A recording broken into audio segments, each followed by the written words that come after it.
Hi, Free. My name is Tobin Stewart. I'm one of the elders here at the church. As we approach Easter Sunday this year, I want to read a little bit of the story in God's Word, and I also want to challenge you to think about your heart posture as you're approaching Easter. If you've been around the church for any period of time, you know the story, you've heard the message, and you maybe have heard it numerous times. And one of the drawbacks that can come from that is that we miss the magnitude of what Good Friday and Easter Sunday are all about.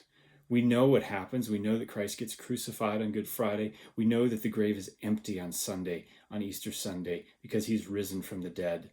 But I think because we know the story so well, sometimes we miss how important that is for our faith. So let me start by reading from Matthew chapter 26, starting at verse 36. Then Jesus went with them to a place called Gethsemane, and he said to his disciples, "Sit here while I go over there and pray." And taking with him Peter and the two sons of Zebedee, he began to be sorrowful and troubled.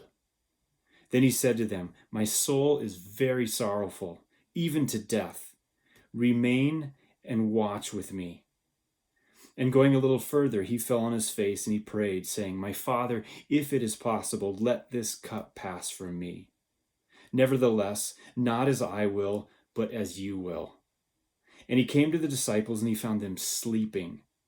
And he said to Peter, "So could you not watch with me for 1 hour? Watch and pray that you may not enter into temptation. The spirit indeed is willing, but the flesh is weak." Again, for the second time, he went away and he prayed, "My Father, if this cannot pass unless I drink it, your will be done." And again he came and he found them sleeping, for their eyes were heavy.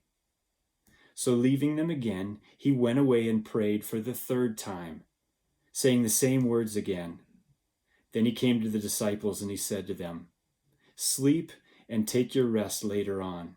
See, the hour is at hand, and the Son of Man is betrayed into the hands of sinners. Rise, let us be going. My betrayer is at hand."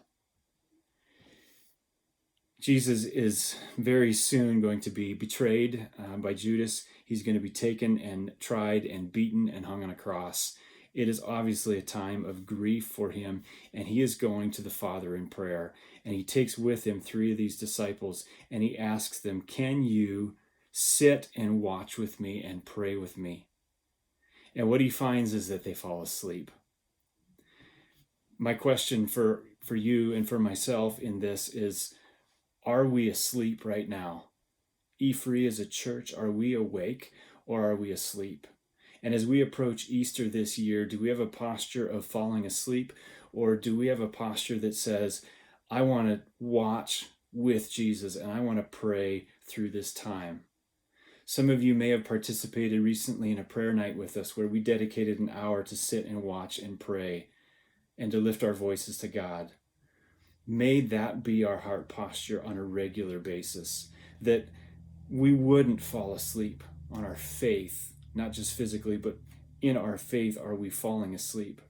Or are we approaching Easter this year realizing that, like the disciples, our flesh is going to take over and we are weak, and therefore it is that very reason that Jesus had to go to the cross for us, and that his power that rose him from the grave has to work in us as we even attempt to watch and pray with Jesus. So I'm going to ask you, E-Free, will you, as we prepare, as we lead up to Easter Sunday, dedicate more and more time to sit and watch and pray, that God would take a hold of your heart, that there would be revival in your heart and in our church and in our community, that we would grasp more and more the meaning of why Jesus had to die on the cross, and more importantly, the power that rose him from the grave that we need for saving grace. God bless.